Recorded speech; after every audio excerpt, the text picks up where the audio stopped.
I've been enjoying the student encampments because in most cases, like here in Georgia and Atlanta at Emory University, they just sent the Georgia State Patrol in. That's that video of the really stout cop picking the femboy up and just that's like beautiful, deadlifting him and walking away as he's like he can't believe he just got picked up. The only clip I've seen like that I really got a true laugh out of at those protests was like all those like drunk frat guys, and then like some fat pig of a woman comes up and like is trying to engage them in like a discussion about, not really a discussion where she gets to scold someone for as long as she pleases, which is her idea of a discussion, I'm sure. And like immediately like and you can hear in his voice, he's like, 9 Coors Bankies deep. And she's like, you guys are fascists. And he's like, lose some weight, you fucking pig. You fat pig. And is that the one where the guy was allegedly making ape sounds? No, that was a different one. That and may have been a different one. He was, I mean, that's a safe allegation.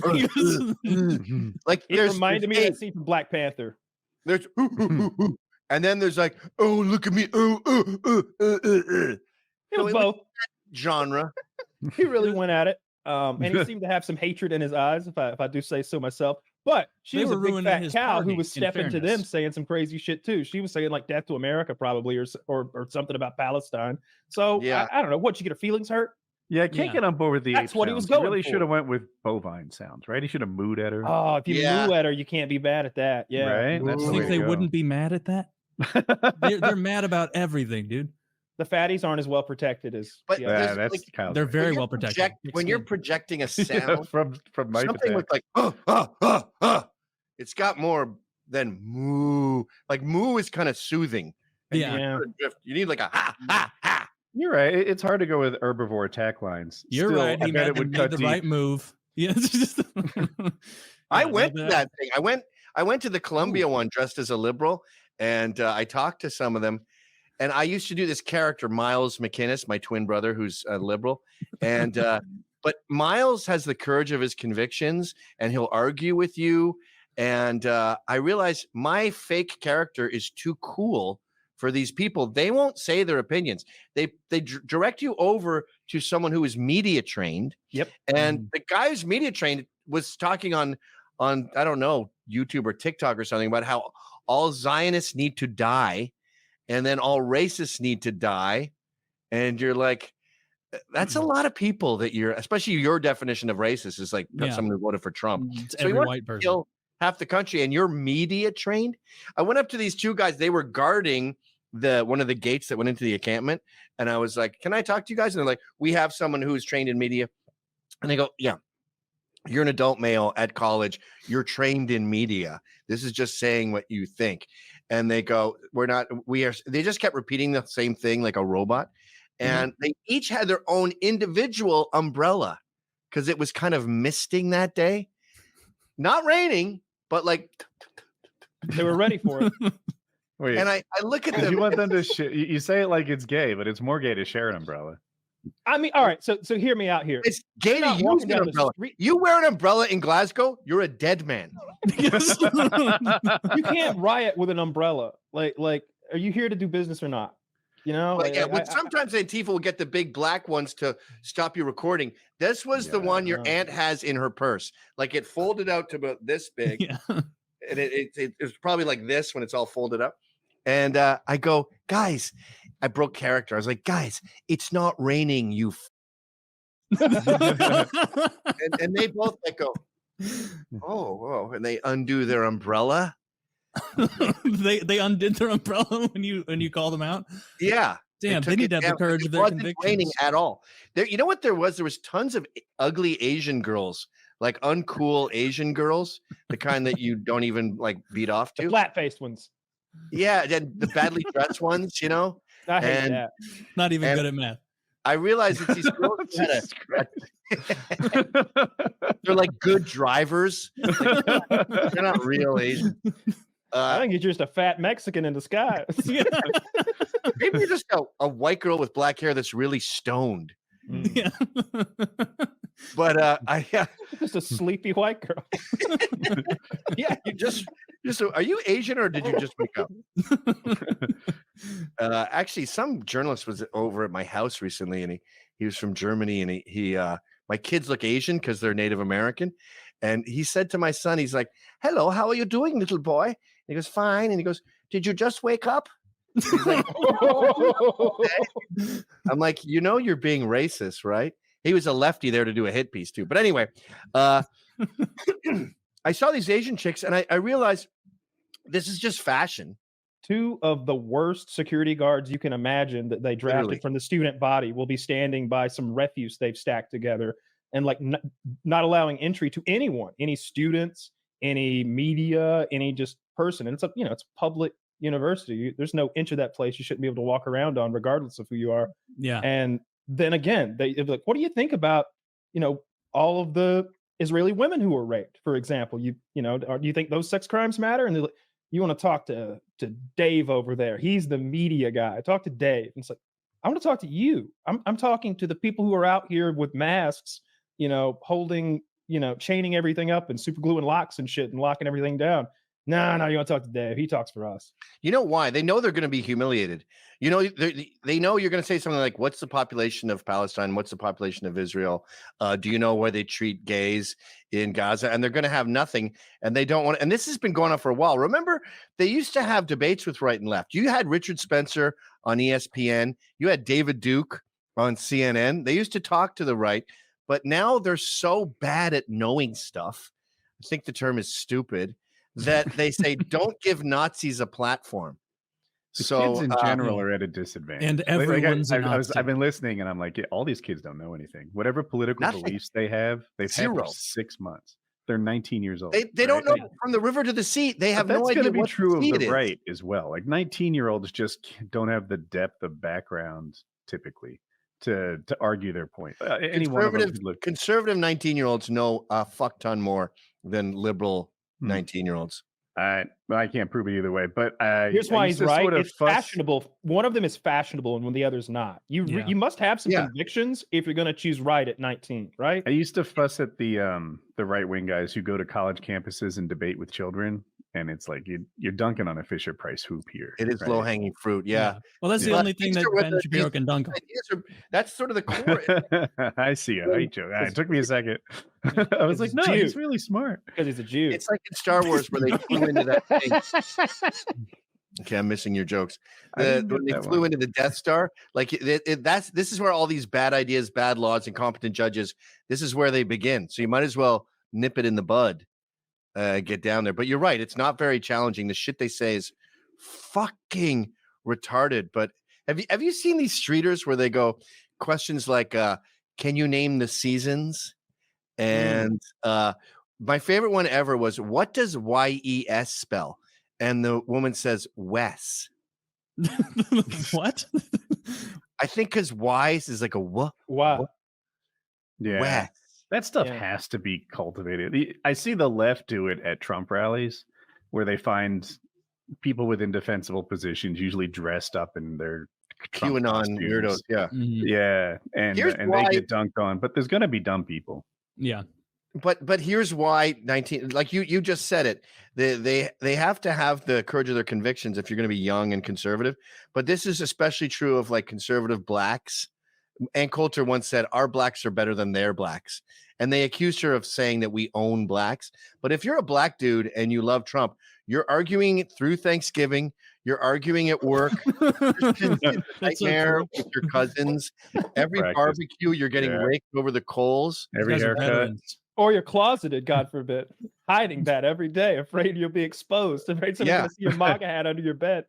Well, I like in a lot of places, especially like New York and shit, being conservative is like being gay in the 50s, where you just sort of look over at a guy and you're like, I was at my wife's family reunion, and there was they're all lefties, Midwestern, Madison, Wisconsin types. And this was she's half Indian, half white. So this is the white side. And I was talking to her cousin, and we were told not to talk about politics because my mother-in-law is very, very, she's a liberal activist. And so we were avoiding it. And then I heard him say, yeah, I mean, you could tax these companies more, but, you get less of something when you tax it. So maybe there'd be less business. And I was like, and then I sort of sauntered over to him like a homo. I was like, yeah, I mean, the concept of taxing makes sense. We need roads and stuff, but it is innately corrupt and bureaucratic. And then we had a couple more gay clues. And then I was like, I'm going to go pick up more beer. You want to come? And he's like, and then we get in the car and it's just like, Trump, holy fuck, he's kicking ass. Like this is when he was president. The economy's booming. Screaming at each other the whole drive. Break into my country, tis of thee. Yeah. And then we get back to the party and like, just like gays who had fucked in an alleyway, we both split ways. And like, I go put the beer in the fridge and we sort of have our backs to each other because we're not allowed to think these things. You fade back into the background. Yeah, actually, I think there should be more trans kids. Yeah, I don't think there's enough. I'm trans. Every single one. Yeah, we were talking. You guys were talking about like the people on those protests not knowing what they're talking about, and it reminded me of this. I'll call it theory that Dick Masterson was talking about a long time ago, where he's like, if you're ever in like a serious like political discussion with like a woman, because he's big on the woman stuff, he's like, ask them what year the most common wars in history started. And you will immediately realize their level of understanding of the world. So he'll be like, you know, ask him when did like what years? Give me the gist. Like when was World War I? Like kind of like, and he said to try this with the women in your life, and I did with a couple, and they didn't know. Like it'd be like, I don't know, like 1895 something. No, yeah, I could do ballparks. 1911, 1918. Like you can be close. Yeah, I think he stole that from me. Oh. My thing was, I said that exact thing verbatim, but I said, ask them the population of America. And you will not get. I asked one lesbian I was arguing with about illegal immigration. I said, you're not going to believe me, by the way, so get ready. I said, how many illegals do you think are in this country? Now, the left usually says 12, although it's been 12 with fucking Biden. And the right, if you're really like right, you say 30. That's the range. 12 to 30 seems to be the range. She said 70 billion. With a B. 70 billion. It's a big number. Billion. Oh, damn. And my dad's a mathematician, and I said, Dad, work out for me how many people could possibly fit in America shoulder to shoulder. He spent like 20 hours on it. He was like, can I freeze lakes? Like, okay. See, now that's a smart guy. And then he calls me the next day. He's like, I've got a problem here with sky rises, you know, because you could keep if it was nonstop skyscrapers, but now you need farmland for food, so you're importing the food. And now if it's just skyscraper to skyscraper, coast to coast on frozen lakes and mountains, I could easily get 80 billion in there. It goes subterranean if we have to. So technically, that woman. I never even thought of that. Maybe she's right. Yeah, 70 billion. That's a baffling answer. I can't be with someone that's that stupid. Yeah, I've never got the answer remotely close on any of those stuff. And then I just go, well, now you're being disingenuous. I don't care that you don't know how many illegals there are, but you brought up this discussion of immigration, and it's like me arguing with you about ballet. So why are you wasting my fucking time if you don't know who Nureyev is? Yeah, why even have the discussion if there's no inroad to have a productive discussion? And I'm not learning anything. I'm getting dumber. I want to lose an argument. Like I'd love my mind changed occasionally. Wouldn't that be nice? Yeah, like, I'm not intelligence. I'm not against having my mind changed. I love when it happens. Like, I won't have that stupid opinion anymore because you set me straight. Thank you. I was going through life with my fucking left blinker on this whole time. Everybody but you's laughing. You pointed it out, taught me to turn that bitch off. Now I'm smarter. Yes. It seems like the other people sometimes their world or reality would crumble should one piece of this mosaic of nonsense that they base their existence upon be crumbled or tarnished by facts, reality, or common sense. If any of those things happen, then it's a domino effect. It all comes raining down. And who am I really? Yeah. Well, kindergarten is woke, grade school is woke, college woke. So you tell a 25-year-old that gays are murdered in Palestine, and the whole like not just last year's me is garbage. My whole existence has been garbage since I was in kindergarten, and no one wants to take that on. That's terrible. Well, they can't reconcile it because in their head, everything is divided into an oppressor and oppressed paradigm, and their like core belief is like, no matter what, white people bad, no matter what, like that white people must be bad. And so then if you're like, well, actually, these non-white people are doing some fucked up shit too. Yeah, like some underdogs are dicks. Sorry. Yeah. But there's been studies that have shown that the more when people are confronted with data that contradicts their beliefs, they become more steadfast in those beliefs. Like doomsday cults, when that day happens and the world doesn't end, they don't lose members. They gain members. That's shocking. And you go, I mean, imagine if there were imagine if there were heavily funded organizations that said the world was ending for decades at a time, and they kept getting more adherents. That'd be wild. Imagine if they had like a track record of not. I don't have that kind of imagination. I can't imagine such a thing. We can't work with hypotheticals around here. I can't imagine. I can't even fathom. Imagine if they said New York would be underwater in 1972. They taught us that in kindergarten. I remember there was this thing about they were using pennies stacked on end as like a way of showing how much the oceans would rise. I was 5 and so scared because I had seen Land Before Time when all the dinosaurs get smoked. I thought that was coming for us too. They had us terrified. Oh that yeah, they had us 38 years ago. 33 years ago. Have they raised it all? Like the oceans? I always go back to my thing that like beachfront property would be getting cheaper if that would be uninsurable. Right? It's bought by people with no future, like former presidents. Yeah, right. They're Dude, I remember like my first true terror as a young child was like watching a Fox News or CNN segment with my parents about how the world was imminently ending because when Africanized bees arrived, they were going to kill all the normal bees and there would be no food. And I still remember this graphic of them showing this horrifying red wave migrating from Africa and then showing it hit the East Coast and growing out. And I'm like, am I going to become an adult? Am I going to survive till the end game of life? Because with these Africanized bees, there's no telling. And then that ended up, I don't think that's a fear at all anymore.